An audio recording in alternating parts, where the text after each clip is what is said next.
Let's go on to question number 3. Dear Mr. Stu, thanks for all your videos. You're welcome. I'm hoping to be able to see you at one of your live trainings or speaking events soon.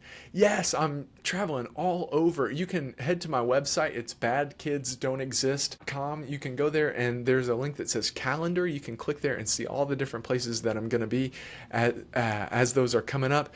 There are a lot, you all. So if you would like to see me live, I might be in your area coming up soon. Check out that calendar and see if there's something nearby. I would love to see you there. Here's my question. Lately, I've noticed that my teenager spends more time in their room and seems less interested in sharing their day with me like they used to. I miss our conversations and worry about what's causing this change. Could you help me understand what might be going on and how I can encourage more open communication between us?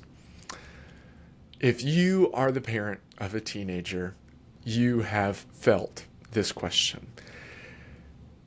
As kids get older, it is so sad sometimes to see them start to drift further away. That's also the whole goal. My parents say that their whole goal in raising me was that one day they would no longer need me. As a therapist, that's what I say to my clients. It is so sad sometimes for me to have a client who I've worked with for quite some time and they're leaving me. But it also makes me so happy that I've provided some supports where they no longer need me. So if your child is around teenage age and they're just kind of moving into that phase where they're moving away from you, it can be really hard, but take it as a little bit of as that you have set them up to be able to have some more distance from you. And yes, it is completely typical teenage behavior for a lot of different reasons. In teenagers' brains, their brains actually tell them to start listening to adults less, especially their parents or their primary caregivers.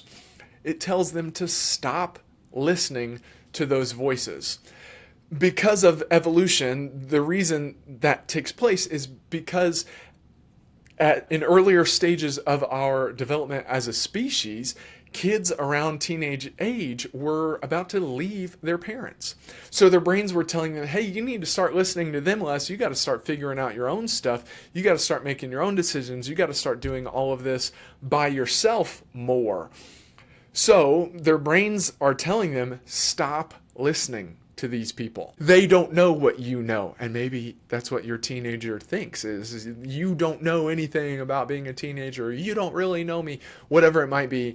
And you know that you do know about being a teenager and that you do know them and that you do love them. But their brain is telling them, don't listen to that. We got to go do our own thing. So it's built in a great way. It's built for a very important reason.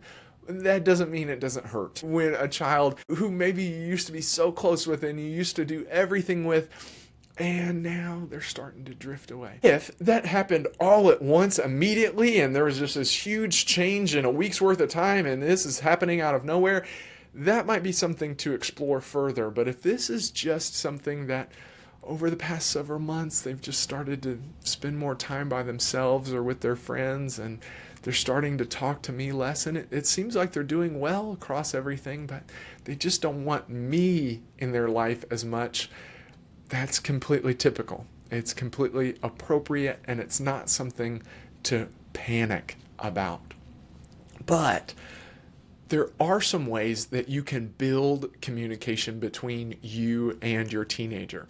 Even though they're going to think that you have no idea about what it is that they're going through, or they'll think that you have no clue about the different problems that they have going on in their lives.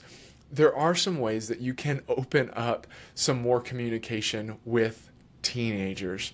And the number one thing that you can do is to direct less, so don't give as much instruction, but to ask more questions and to explore things more with them rather than giving them advice, or rather than giving them more instructions or telling them how to handle it.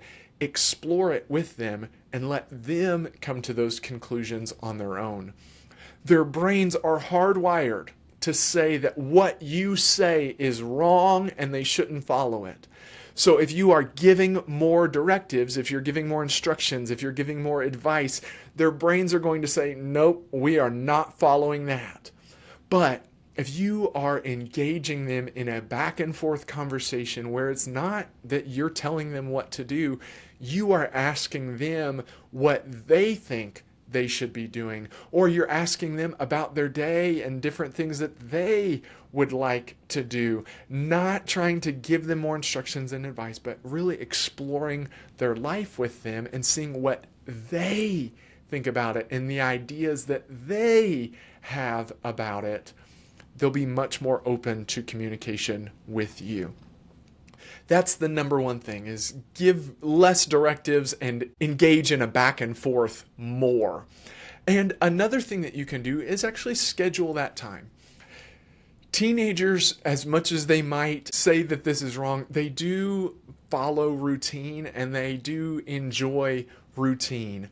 So if you can set a time each day where you're going to have this conversation just about how things are going, again, not to give instructions, not to give advice, but really just to explore it with them, then they'll be more open to it, because they'll be like, oh, here's the part of the day where mom asks me all these questions and she talks to me about my day, and they'll pretend that they hate it, but they do like that you are caring about what their perspective is.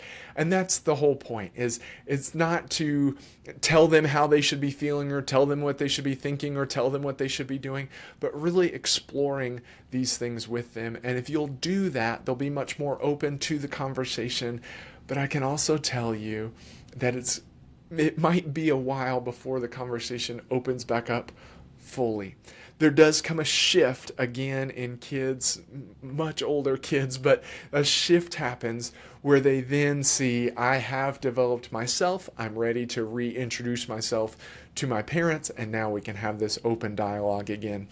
Again, that happens later in life, but if you will support them through this phase and really engage them more, engage them in a back and forth more, then they will be much more likely to want to talk to you about things, because they'll see you're not trying to come down on them or you're not trying to tell them what to do.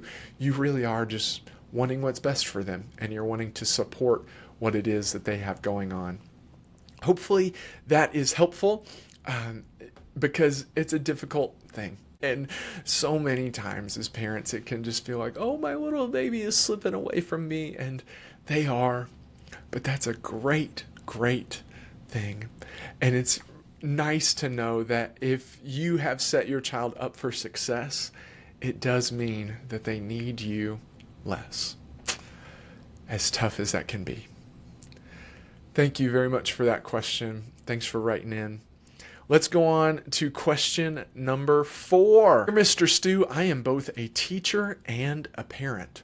You got a lot going on. Let's see. And Cassie, you are saying, that is such a great idea.